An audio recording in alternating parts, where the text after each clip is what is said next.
கிருபையுள்ள வார்த்தைகளை கேட்கொண்டு அமர்ந்திருக்கிற தேவ பிள்ளையோடு இன்றைக்கு தேவனால் புறப்படுகிற வார்த்தைகள் ஆண்டவராய் இயேசு கிறிஸ்து குறித்து சொல்லப்படுகிற 1 கொரிந்தியர் 10:13 தேவன் உண்மையுள்ளவராக இருக்கிறார். அழைத்தவர் உண்மையுள்ளவர் என்று வேதம் சொல்லுகிறது. ஆக அவர் உண்மையுள்ளவராக இருக்கிறார் என்று உங்களோடு பேசுகிறார். உங்கள் அழைத்த தேவனும் அவர் உண்மையுள்ளவராக இருக்கிறார் சொல்லிட்டு உங்களை திராணிக்கு மேலாக நீங்கள் சோதிக்கப்படுவதற்கு அவர் இடம் கொடுக்காமல்,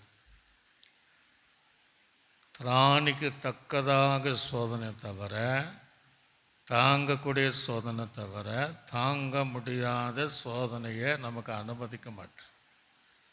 கர்த்தர் சோதித்தாலும் பொல்லாங்கினால் நம்மை சோதிக்கப்படுகிறதுக்கு அவர் தேவன் அல்ல.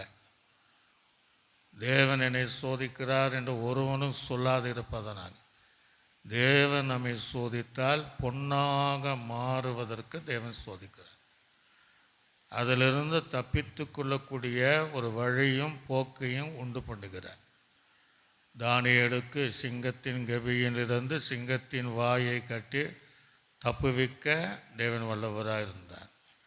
7 மடங்கு சூடாக்கப்பட்ட அக்னி சூளையில் 4வது நபராக தேவபுத்திரர் இறங்கி அந்த எபிரேயர் வாலிபர்களை அந்த சோதனையிலிருந்து தப்புவிக்க வல்லவராக இருந்தார். சோதனையோடு வாழ்கிற தேவ பிள்ளையோடு கர்த்தர் பேசுகிறார். அது சீக்கிரத்தில் நீங்கிடும் இந்த லேசான உபத்திரவம் அதிகமான கனமகிமை இனி உங்கள் வாழ்க்கையில் உண்டாகும். எல்லா ஆண்டவரே வார்த்தையின்படி இன்றிலிருந்து உங்கள் சோதனைகள் மாறுவதாக, சோதிக்கப்படுவர்கள் பொன்னாக மாற அதுக்கு ஒரு வழியை ஏற்படுத்தி தருவதற்காக இயேசுவின் நாமத்தில் பிதாவே.